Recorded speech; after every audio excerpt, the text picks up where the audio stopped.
एक सकारात्मक विचार. चॅनेलला सबस्क्राईब आणि शेअर करा. नमस्कार, मी अंकिता. लोकहिता न्यूज मध्ये आपलं स्वागत आहे. आपण सगळ्यांना माहिती आहे की सध्या महानगरपालिकेच्या निवडणुका झाल्यात आणि अमरावती महानगरपालिकेमध्ये भाजप, YSP आणि NCP ने महायुती करून म्हणजे युती करून आपले बहुमत सिद्ध केले आणि भाजपचे महापौर बसले आणि YSP चे उपमहापौर. म्हणजे यानंतर आता महानगरपालिकेच्या सभागृहात पहिली आमसभा देखील पार पडली आणि त्यामध्ये स्वीकृत नगरसेवकांची घोषणा सगळ्या पक्षांकडून करण्यात आली आणि त्यावेळेस आमसभेत स्वच्छतेचा मुद्दा खूप गाजला होता. तर आता यामध्ये सगळ्यांचे लक्ष असे लागलेले आहे.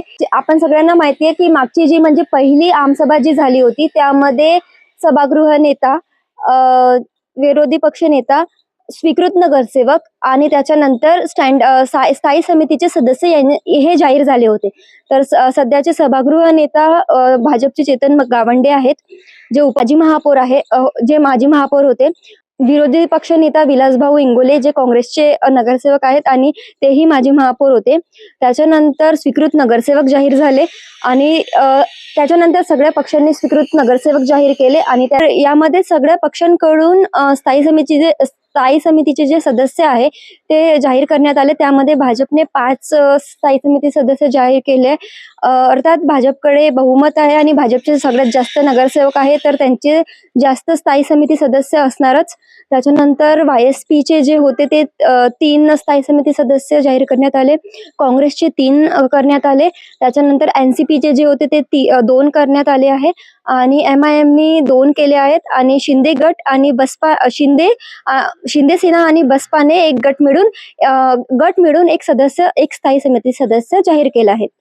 तर आपण या स्थायी समितीचे जे सदस्य आहेत त्यांचे नाव बघूया. भाजपचे जे 5 आहेत ते आहे मिलिंद बांबल, पद्मजा कोंडन्या, पंचफुला चव्हाण, स्मिता सूर्यवंशी आणि विनोद तनवाईस.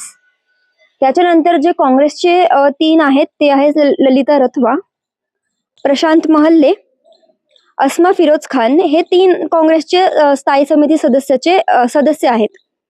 युवा स्वाभिमानचे जे 2 सदस्य जाहीर केले आहेत ते आहे प्रशांत वानकडे आणि प्रियंका पाटणे. जे 3 जाहीर केले होते ते प्रियंका पाटणे, प्रशांत वानकडे आणि दीपक साहू सम्राट.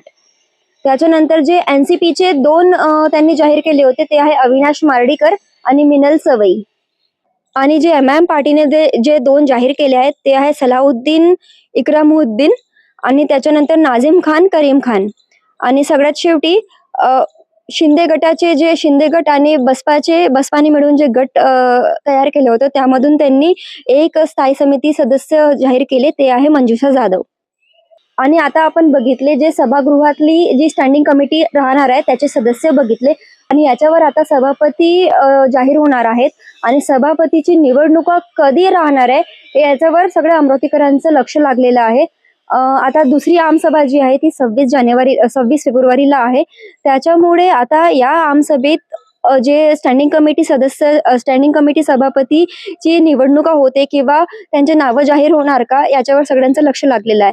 तर आता जर आपण अमरावतीचं गणित बघितलं तर महायुतीमध्ये भाजप, YSP आणि NCP आहेत आणि इकडे काँग्रेस आणि उबाटा गट आहे आणि बाकी सगळे वेगवेगळे आहेत. तर आपल्याकडे सगळ्यात जास्त जी बहुमत आहे ते महायुतीकडे, भाजपचे 25 नगरसेवक आणि त्याच्यानंतर NCP चे 11 आणि YSP चे 13 असे नगरसेवक, YSP चे 15. तर असे ओव्हरऑल पूर्ण आकडा आहे. आता समिती सदस्यामध्ये पण बघितलं, स्थायी समिती सदस्याचे जे आकडे पण बघितले तर त्याच्यामध्ये सगळ्यात जास्त भाजपनी म्हणजे 5 भाजपला भेटलेले आहे, बाकी इतर सगळ्यांना भेटलेले आहे. तर आता महापौर पद भाजपला भेटलंय या सगळ्यामध्ये. त्याच्यानंतर उपमहापौर पद YSP ला भेटलं आहे. तर NCP ला आता स्टँडिंग कमिटीचे सभापती पद भेटणार आहे की नाही यावर सध्या शहरात चर्चा सुरू आहे. कारण महायुतीमध्ये हे तिन्ही पक्ष होते आणि त्यामधून भाजप आणि YSP ला दोन्ही मोठे मोठे पद मिळालेले आहेत, पण परंतु NCP ला अजूनपर्यंत काहीच मिळालेलं नाहीये.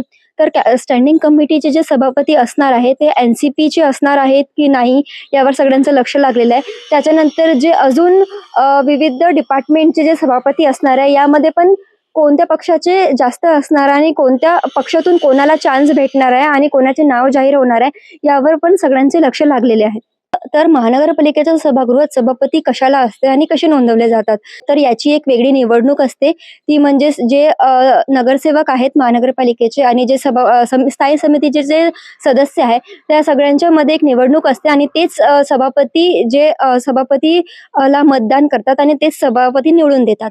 तर सभापती कशाला पाहिजे असते, जसं मंत्रालयात एक स्पीकर असतो आणि त्याच्यानंतर त्या सभागृहात सगळे मंत्री आमदार आपल्या आपल्या डिपार्टमेंटचा विषय मांडतात, तसाच एक मिनी मंत्रालय महानगरपालिकेमध्ये असतो जो जिथे शहराचे जितके पण विविध विषय आहेत, विविध डिपार्टमेंट आहेत, म्हणजे त्याच्या विकासाबद्दल विषय मांडले जातात आणि ते जे वेगवेगळे डिपार्टमेंट आहेत जसे आरोग्य झालं, शिक्षण झालं, हे सगळे स्वच्छता झालं, हे सगळे डिपार्टमेंटसाठी एक सभापती नोंदवले जातात आणि एक सभापती नेमले जातात आणि ते सभापती स्वतः महानगरपालिकेचे जे नगरसेवक आणि सदस्य आहेत ते निवडणूकच्या माध्यमातून निवडतात.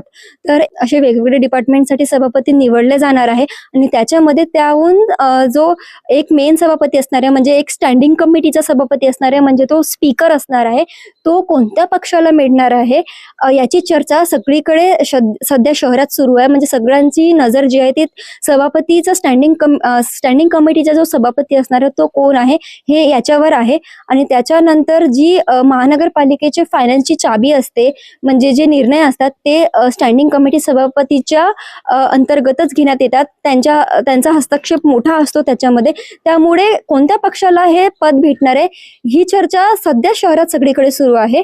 तर आपण आता बघूया की निवडणुका कधी होतात आणि कोणत्या पक्षामधून किती स्टँडिंग म्हणजे सभापती निवडले जातात आणि कोणत्या पक्षाला स्टँडिंग सभापती मिळतो. तर हे आपण आता पुढची आमसभा जी आहे 26 फरवरीला त्यामध्ये बघणार आहोत. त्यामध्ये जर सभापतीच्या निवडणुकांचं डिस्कशन झालं तर आम्ही तुम्हाला नक्कीच सांगू.